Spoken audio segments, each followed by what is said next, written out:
Hello everyone, and welcome. Today we're going to do another H20 run, this time with Zirenth. There's no real distortions that I wanted or didn't want for this run, I just randomed and went with whatever I got. And then for this run, we're going to run Nature and Alchemy. I really wanted to not run Alchemy for a couple runs, but Mystic Transmutation is just too strong and too versatile to not use. It just makes this build, like, infinitely worse. So we're going to run Life Bloom, Mystic Transmutation, and Acid Rain. And then for evolutions, Trickshot is going to be our main gimmick of the run, doing a bunch of our damage. So we're using Keeper of the Realm to get some extra auto-attack damage scaling for it, and then Sun Power for attack speed when we go to do the final bosses. So real quick as we load into the run, I want to apologize that it took so long to get another video for this game out. It's been a mix of a lot of things, like me changing around the builds a million times before I'm happy with it, and then not being happy with certain builds, and also not being happy with my gameplay during runs. I have a real bad habit of just, like, resetting runs if I make too many mistakes or die, but I need to get out of the habit of doing that. But anyways, I'll see you guys when the run finishes loading. Alright, we gotta get things going really quickly this run. I need to buy the Alchemist right away. That should have been fast enough. How come I always get this when I'm on Archer, by the way? I swear, every time I want to try and run a tank run with this, it never shows up at all.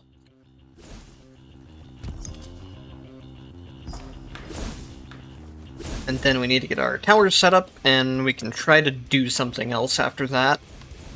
Let me check how much I have after the towers. I can grab this as well. So I want to grab at least one of the two of my potions, if I can, before starting to pick these up. Otherwise you might get a plant that gives two of the wrong potions. I do actually want Fade Amps, but it's better to just get the red potion. And then let's see if everything went according to plan. Yep, we have a legendary right here. But now I need to reroll it into a specific effect as well. Prevent any energy loss for 10 seconds. This is a very, very powerful effect in general, but especially for Zirenth, who doesn't really have ways of dealing AoE damage to the Night Waves, besides what kind of elements you take in and your power shot. This run will also be using an ability at level 3 called Trickshot, which will be most of our damage output and Night Wave clearing, but we'll talk about that once we actually get to it. So what I actually did here is that I found out a very weird rule about this game. I found out a couple weird rules. If you buy your Herbalist and Legendary plants before the 10-second mark, they'll be seated and in the same place every time. I probably won't use this unless the build specifically calls for a certain legendary plant, like this one needing the energy loss prevention. Because even with 5 rerolls, you can rarely just not get the right type of legendary effect. So for one, I want that legendary effect to be in play as soon as possible for the video. I don't want to be finding it like 20 minutes in.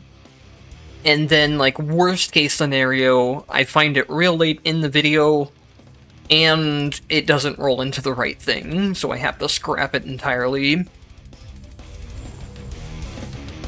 This build definitely can be manageable without this effect. I've done runs without using it, but it lets me show off the mechanic a lot more, and use the mechanic a lot more in general. And then it does make the run much easier and much smoother if you have it. For now, I can use it for some extra power shots, but it will mostly come into play after level 3. Stand firm. An elemental cataclysm is closing in. And then I think I just won't pick up the second legendary. I don't really want to have too much power from having both of the legendaries at day 1, because that gives you just so much power. These legendary plants in general, even if you don't get one of the, like, real cool unique effects, just the raw stats of them, like having a... Whoa, I don't know what happened there. But anyways, just like having 100% auto attack damage boost at day 1 is obviously insane. I think what I'll probably do is I'll start doing some videos where I just go all out and cheese the game as hard as possible. And then I'll do other videos that are more of just really solid builds that are powerful but not too overbearing.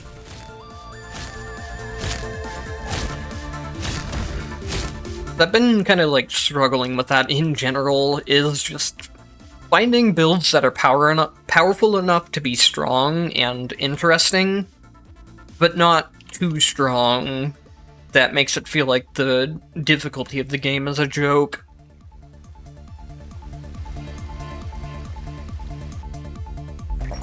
And then I've also been really struggling with getting into the bad habit of being way too picky about both my builds and my gameplay during videos. Recording commentary and playing at the same time is always a tough thing to do, so anytime I try to record the videos, I'm playing much worse than normal, and that can get frustrating sometimes. But I just gotta, I gotta learn to accept it. So that's why it's taken me such a long time to get the next video out. But hopefully from here on, there will be much less gaps in videos. I also kind of feel like I hit a bit of a wall on Faerun, and especially... what is Hammer Bro's name? I completely forgot his name. But yeah, Hammer Dude, you know who I'm talking about. Osmonth, that's what his name is. I feel like I've kind of hit walls on them, where it's hard to make builds for them that are kind of in theme for their character, while also being different enough from my other runs. Because, Faerun and Thalos, oddly enough, kind of have the same thing going for them. They attack fast, because Thalos on his passive, and then Faerun on his Berserker. But I have some ideas for Faerun, at least. Everything I've tried to do with, well, I forgot his name again. Every time I try to do something with Osmonth, it just doesn't really end up panning out well. I think Osmonth, has the worst evolutions out of any character. The scaling on them is good, or not good, and, the actual effects on them aren't usually that good either. The best thing he has going for him right now is that some of his things can apply Thunder, which does percentage health damage, but I'm really not a fan of abusing that, because it's just not that interesting of a gimmick to me. It's also just really overpowered.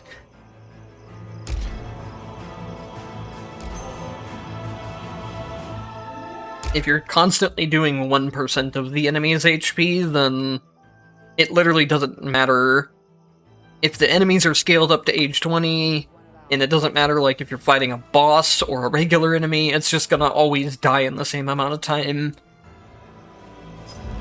Which sucks, because status effect builds are usually my favorite thing to run in pretty much any game.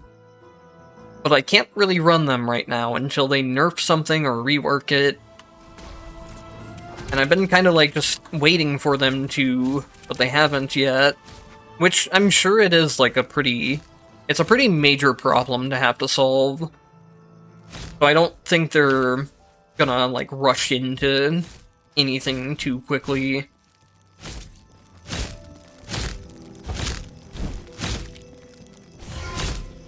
Even if they invent like a new type of resistance to damage over time effects on bosses, it would still be an issue on the jungle camps as well.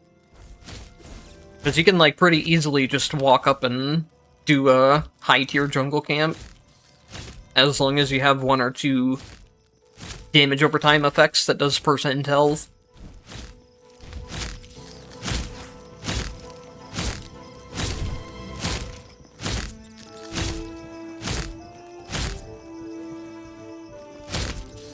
Alright, I should probably...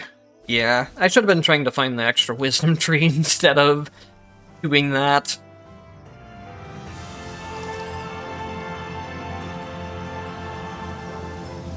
Oh, here it is.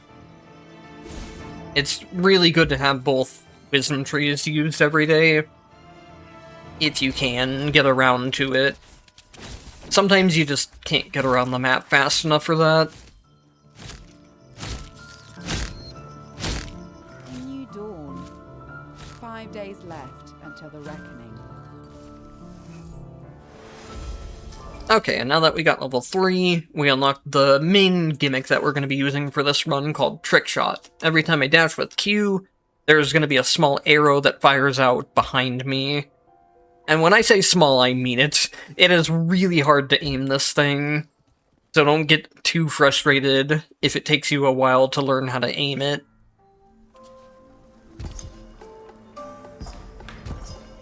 I've practiced it quite a lot at this point, and even then, I will still miss a lot of times. But it is definitely worth trying to use and trying to learn, because it does a lot of damage. Something important about this as well is that it scales up your fate amps and your auto attack damage, but unlike your power shot, it can't crit. So if you have an option between crit and flat damage, you want to take flat damage. What do we... oh, that's just one of the power altars. Let's grab a couple levels in here, and then I need to get to my mine to level 3. I really should have had the mine leveled up much earlier, but when doing commentary, I'm just never as efficient about stuff like that. And now I'm going to drag these guys back here.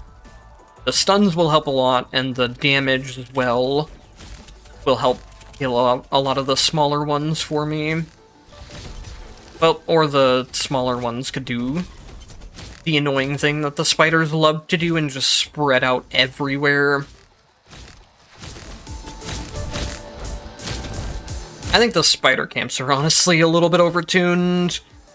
If you're playing ranged, it's not that bad, but trying to fight, like, this camp that has a million enemies as a melee is really difficult. Much more difficult than any other camp type in the game, I think. Even just the white tier of camps of spiders will do a ton of damage to you, because of having, like, 4 enemies at once. And they like to desync a lot, too, which is a pain in the ass.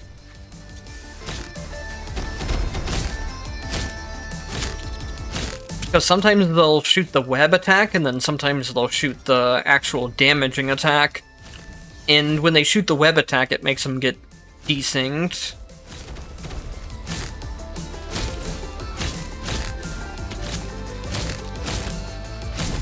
We also grabbed an evolution from one of my level ups that makes it where every time I use the dash ability on Q, I get attack speed. It's really nice to have if you find it somewhere during the run. And then I need to get back over... okay, perfect, they're actually right here. Well, not so perfect that they have killed some of my miners, but it's good that I found them as soon as possible. I'm actually going to be needing the money from the gold mine. So ideally, I take these out at the start of each day. But sometimes I just, like, won't be able to get back over here as fast. Or sometimes I'll just have bigger priorities.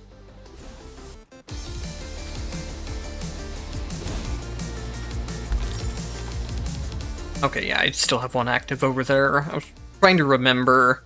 As soon as I took it, I was, like, second-guessing myself. Let's go ahead and grab the mount here in a second as well. If you have a movement ability, like the dash, or... Faerun's Berserker works really well for getting around the map. You get energy regen while you're out of combat for a few seconds. So you can actually just spam your movement abilities. But I think it is still faster to get around with the mount than from spamming evasive dash. These are both real good options.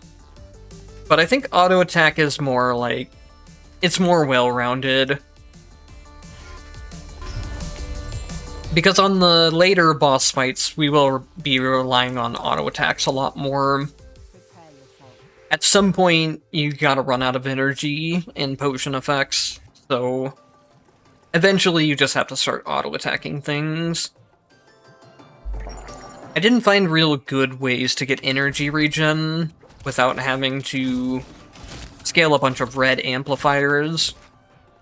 There is an evolution that just gives flat energy regen, but that involves investing into quite a bit of red amps. The hordes of the Unraveler are attacking. At some point, I was using the Treant in the run, because the Treant has an ability that scales off of Fate as well.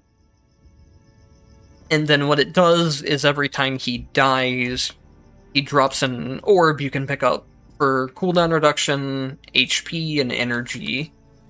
And the energy you get out of that actually scales extremely well. But the problem is having to constantly re-summon him every time, because the casting animation on him sucks. Now this is kind of awkward. I'm behind the wave, which is not really where I want to be. I want the wave to be walking into me, because I have to dash backwards constantly.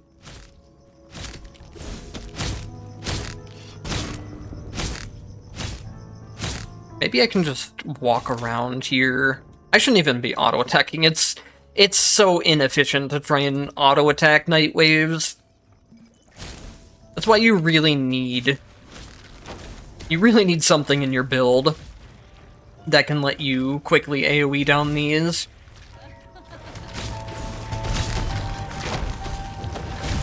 As Zirenth, you're actually a lot better at fighting the zombie, or not the zombie legion, but the vampire legion that we're fighting here, than you are at fighting at, like, the zombie legion. That's... what are you being... oh, there's some bug where the archer camps can somehow throw traps that just teleport directly to the bastion. Oops, sorry. I clicked on the minimap by accident.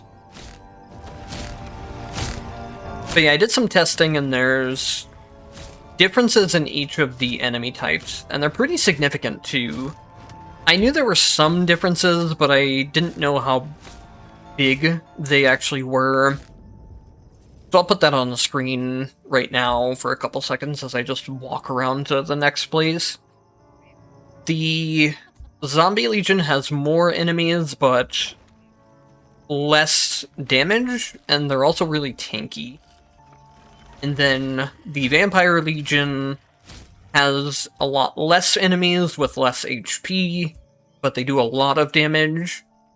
And then the Skeleton Army is kind of average in most ways, but they get Fate Armor, which can be pretty obnoxious for certain builds to deal with. You either pretty much, like, can't ignore the mechanic at all, or the Fate Armor, or you have a real hard time dealing with it. There's not much of a middle ground there.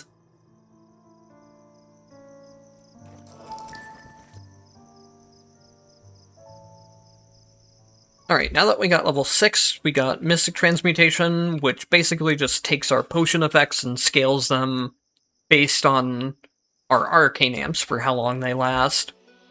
Right now it's actually worse than using a potion, but it will become better. And then speaking of potions... Oh, I'm like 3 gold short.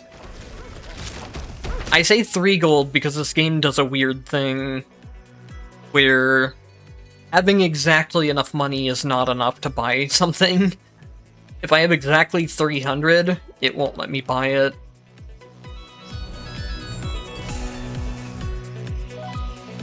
But yeah, the most important thing for this is that this even scales the energy loss mechanic. So I will be able to have this on for much longer by the time I get more blue amplifiers. And then just having like a mix of when one's on cooldown I can use the others helps things out a lot. I really tried making some builds that don't use alchemy. And this build doesn't strictly like have to use it, but there's no point in not using it really.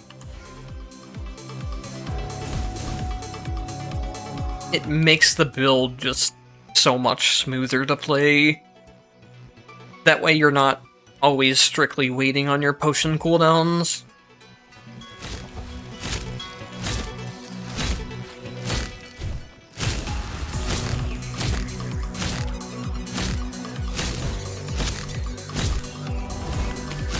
I walked in a little too close there. That's fine though. This is actually kind of interesting. If it keeps stacking up just always, then that's nice. As opposed to, like, it being 2,000 within a certain time frame.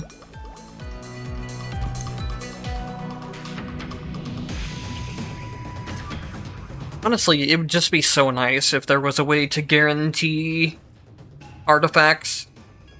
You kind of can, because the artifact chest works in a similar way to the herbs in terms of seeding. It's even weirder than the herbs, though. I'm trying to remember the exact rules. Let me just check my notes so I don't say something incorrectly. So from 0 to 9 seconds, the artifact chest will always have the same 2 options. From 10 to 49 seconds, it'll have 2 options that are different, but also still seeded the same every time you do that map. And then, once it hits 50 seconds, the options become fully random. Don't ask me what the fuck these rules are, because I don't know. It is so just, like, random. And then I think we're gonna try to get a little spicy with it and do the lair boss after I clear out this set of roaming enemies here.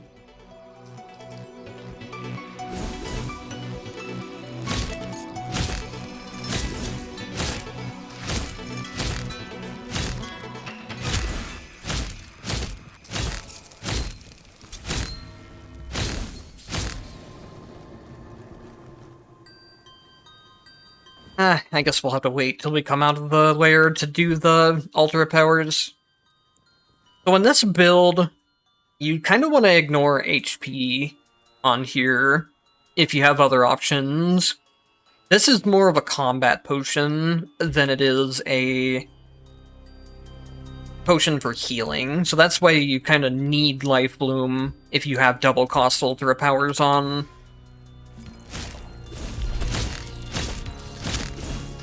Oh yeah, we're doing real good damage already.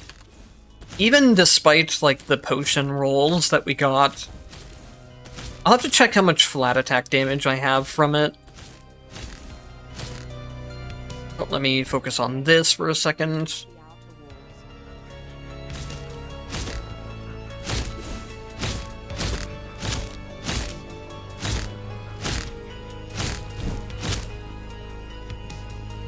You gotta be a little bit careful when you use Mystic Transmutation, because it does have a little bit of a casting time on it. I think this game has a little bit of an issue with an excessive amount of things has cast times on it, which just doesn't really feel good to play around if you get a build that has multiple of them at the same time. What do we want to do here? Honestly, just having the bonus energy is nice. All of these are good. The speed's also fine, since it has Fate Amps with it.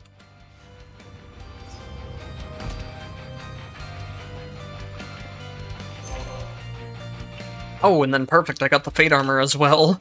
That'll make doing other bosses just extremely easy.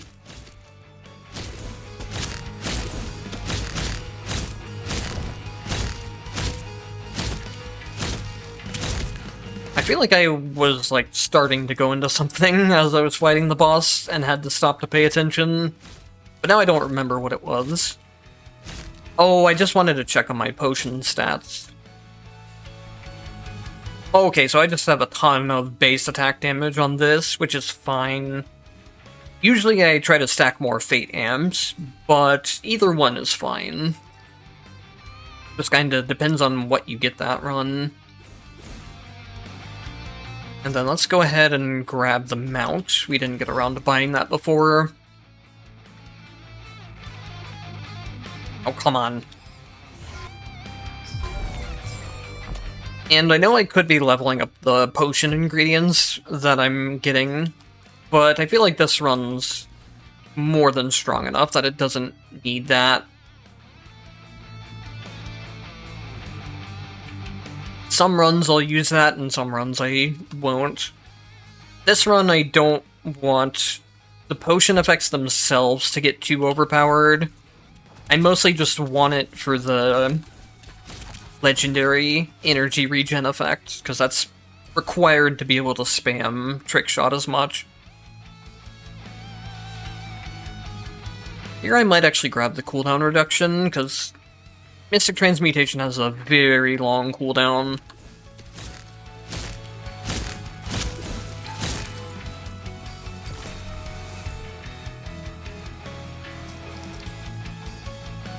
And I missed a bunch of white tier camps. I guess it's because I've been focusing more on the right side than the left side, at least early on. And then we did the Beast Lair over here real early too.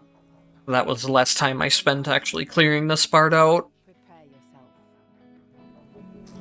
We're at like insane pace though. Clearing the Beast Lair and almost having this full cleared by the end of day 3, not even night 3, is a extremely good pace.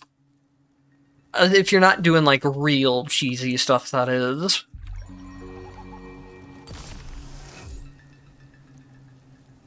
I know you can beat the game in like day 1, day 2 by just abusing percentage health elemental effects, but that is just like not interesting to me at all. You have found one of our lost domains. We could grab... Oh, the pathing is being real obnoxious. I thought I could maybe walk over here, but I can't. I have to walk all the way around, it looks like. Yeah, we could grab the Iron Mine and then get the Shardsmith next. We don't really need that either, but it could give some range upgrades that would be funny to have.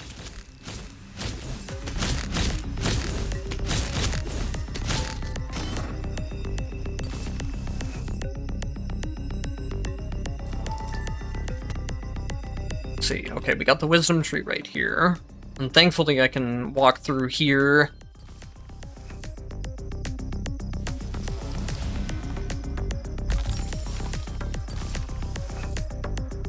Always a good idea to have the wisdom trees, or have one of the wisdom trees available for when you're clearing the Night Wave, because they'll give a lot of EXP. And then I didn't mention it, but at level 6 we also got Keeper of the Realm, which is giving me 51% of my base auto attack damage. This obviously won't help when I go over to do the Aphotic Lands and the final boss, but it is part of what just allows you to snowball so quickly and be able to do the creature lair bosses at really early timings. I think really the only thing holding me back from doing the creature lair bosses even earlier is just having to get so much EXP to unlock the level 6 stuff.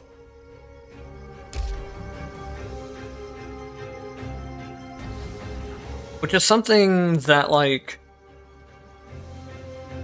I had planned on going back to lower ages sometimes too, and not just constantly doing age 20. But the problem I've found with lower ages is that the EXP you get on it makes things a lot less fun for me. I like having to route my build around slowly unlocking things as each day passes. But if you don't have distortions that slow down your EXP gain, you can grab a wisdom tree and just like get level 6 on the first night. I don't remember if you quite make it all the way to 6, but I remember you get real high level just off the first night wave. So I'm really hoping they add better customization options for runs. It'd even be nice to have as far as being able to pick all your enemy types and your domains and just have like a fully custom game mode as an option. Maybe you unlock it only after you beat a certain age, or like the cost for things is real high, the echo cost, to kind of balance things out, but I don't know.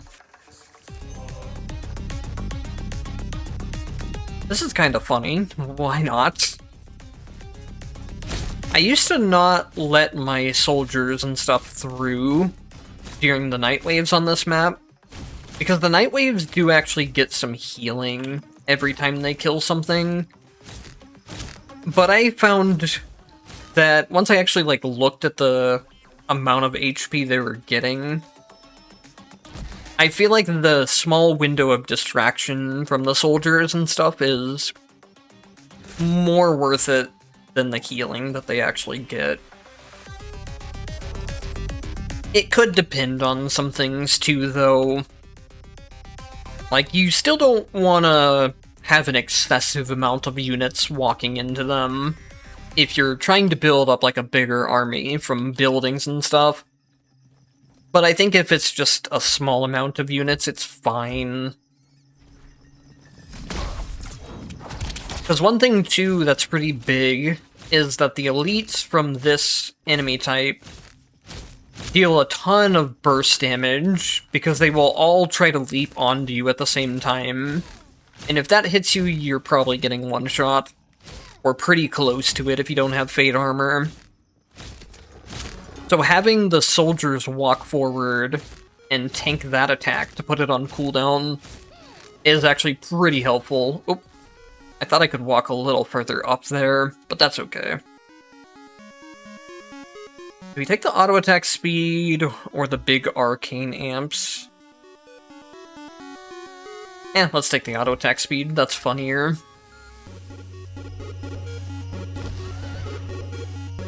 Let's see, we full cleared this except for one camp down here, which, that's just a green tier, I think. That one is like a blue tier, though. You can tell by the size of the crystal. It's kind of hard to tell, but you get used to it if you play for long enough.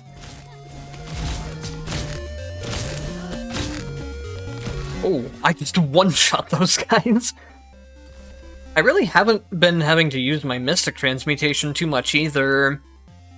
Mostly the only time I need it is when I'm doing the boss fights. But that is like a big weakness of this build, is that when your potions are on cooldown and you run out of energy, there goes a bunch of your damage. A cataclysm looms near. But that's why I like taking stuff like the auto attack damage, and then now that we got level 9, we also have a huge attack speed increase during the day.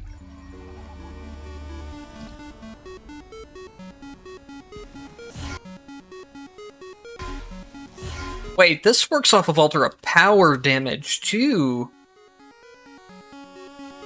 So this is really good, then. It just sucks that you can't guarantee artifacts too easily, unless you want to keep rerolling map seeds a bunch. Because there's some things I would really like to build around with them. Like the health regen one for a tank build. I've tried to make a Thorns damage build works with this damage reflection here, but it's hard to make work even in like age 10. Because you get bursted down by a lot of things if you try to tank. And then the problem is that the Thorns damage is post-mitigation. So if you have like 50% damage reduction on, the Thorns are going to be hitting 50% less as well. So it's really hard to find a balance of where you're tanky enough to actually tank the hits, but still not reducing so much damage that your Thorns become useless again, too.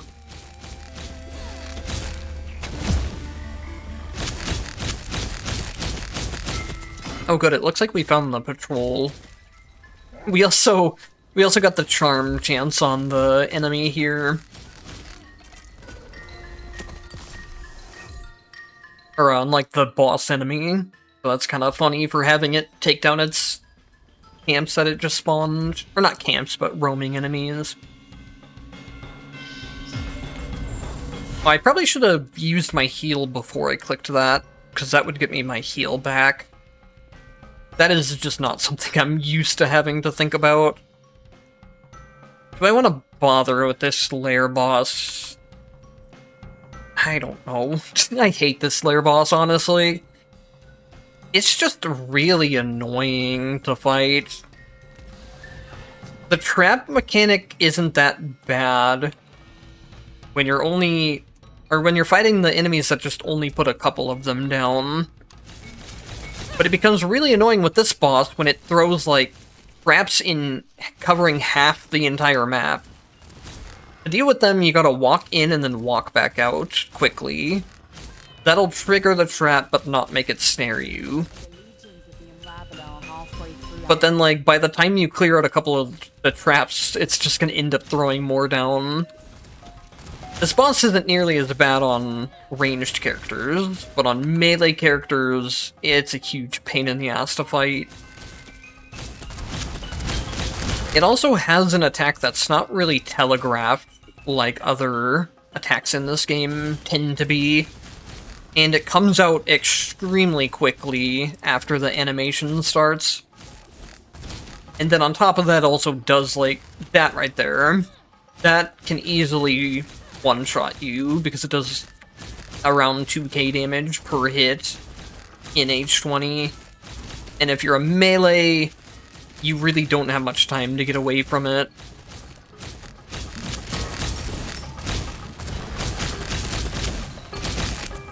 Yeah, there we go.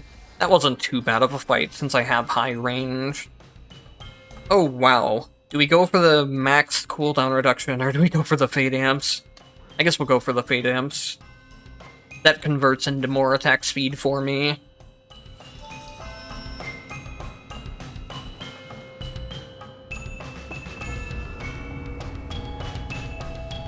Looks like we got everything except for 2 camps done already. So I suppose I can go kill those camps real quick as we wait for the next night wave. And then after the night wave, I should just be able to end the game. Really, I could go win the game without doing a full clear of the jungle and the creature camps. I should be strong enough to win the game right now. But I think it's funner to fully clear everything. Let's see, that's just a normal... Okay, those are two just normal plants. I don't need to worry about them too much.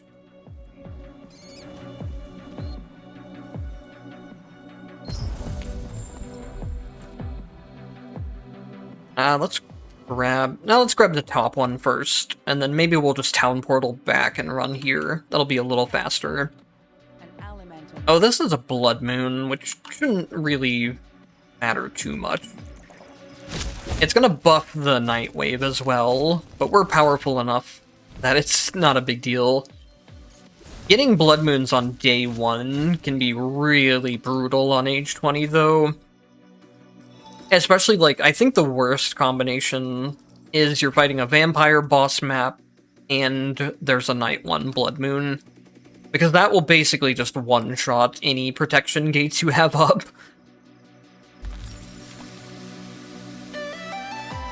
When I was doing my first age 20 clear, that one really threw me off, because all of a sudden it was like, I easily cleared age 19, but then age 20 I got a blood moon on day 1 with vampire boss. So it just became like outrageously difficult of a power spike.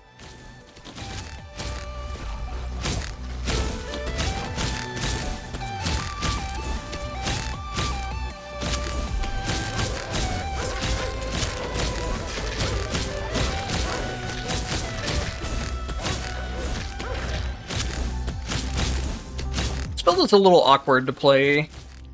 Less so once you start getting a lot of range, but even then.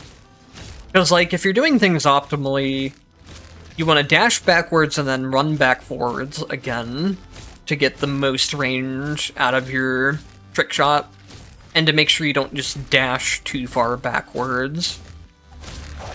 If you can position yourself near a wall, you can get these off a lot more quickly, but you do have to be a little bit careful as well.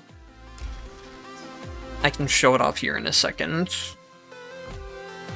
I'm gonna actually grab... Oh, we never grabbed the Shardsmith. Like I said I was going to, but really we didn't need it.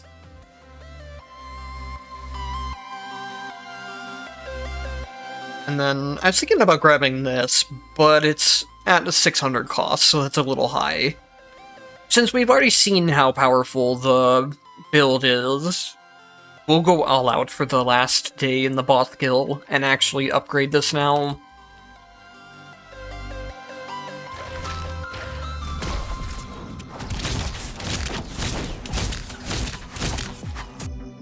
And then, let's see, I had one more jungle camp that I can clear.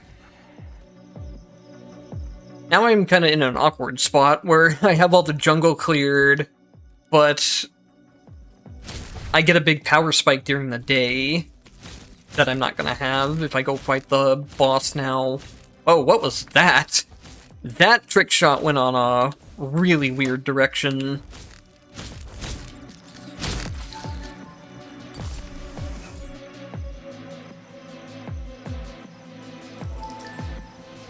Okay, but yeah, what I was starting to say earlier is that, like, if I trick shot into a wall like this, it works fine. But if I try to trick shot while I'm still on the wall, then it's just gonna go in a different direction. I don't know if it always faces right, or if it depends on where you're trying to look to. But yeah, it's just you can't spam trick shot fully against a wall like that, unless the enemies just happen to be at the perfect angle for it to work.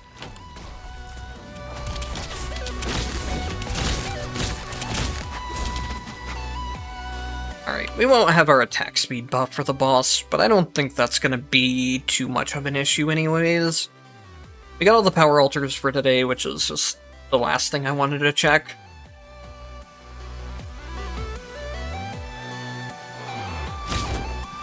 Oh, this boss will be under the effect of the Blood Moon as well.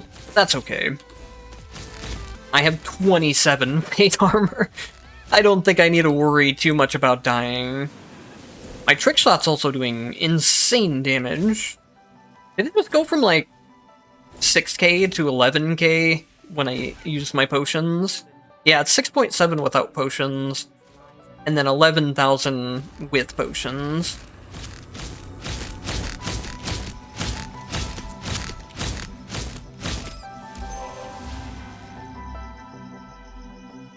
Oh, I'll just...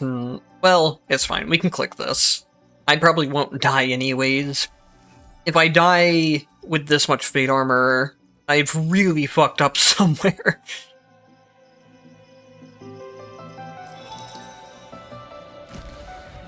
And then I guess we'll kill a couple of these guys. Beware. Wow, I got the most broken tank rolls. I got... where is it? Oh, is it actually... yeah, 200% HP regen, which isn't doing anything because I have no max HP and no regen. And I got the Fate Armor thing here. Like I said, why can I never get these when I'm trying to do a tank run?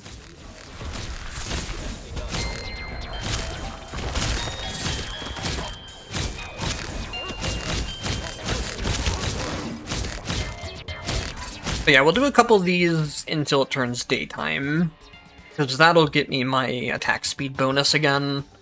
But I'm not gonna worry about full clearing this. I'll leave this not bought yet, just in case I get a quest that says to restore a portal, and it has good amps on it. Well, it's not amplifiers, but it is some easy money. And then, can we get... nah, it's fine. We'll just buy these now. Well, actually, hang on. This will give me a bit, and then we'll see how far off we are.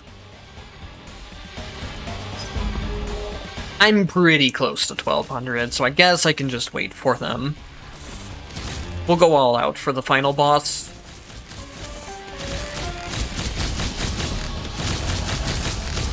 My attack speed is so crazy now. After I dash, it goes up to 5, and then we'll get another legendary plant here, too. The attack range would be nice, but I don't really feel like we need it that much anymore. Oh, these are both awful. I mean, crit chance is not awful by any means, but I would just rather see the flat attack damage instead.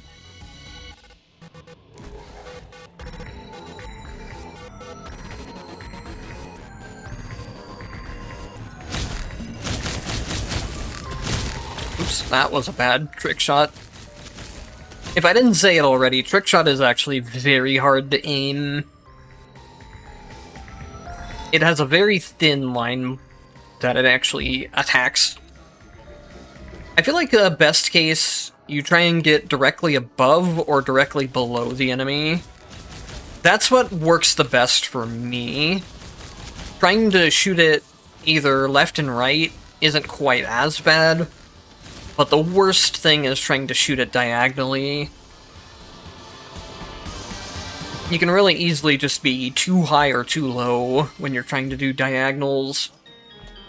Alright, so there's the last upgrade there. Wow. I got super punished for trying to do that.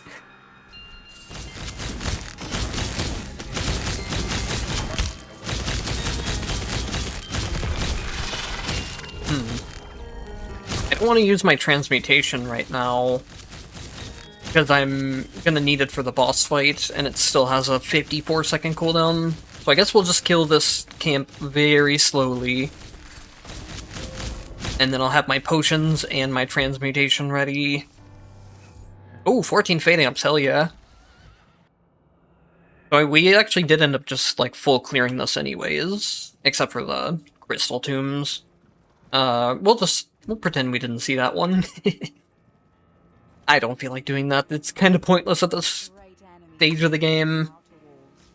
I think this boss is also one of the harder ones to trick shot, because he just moves around so much.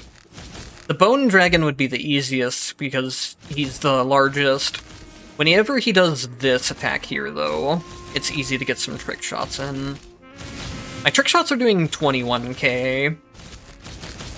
If I stacked the potions and the Mystic Transmutation, I could make it do a lot more damage, but I wanted to stagger them, to have them both back-to-back.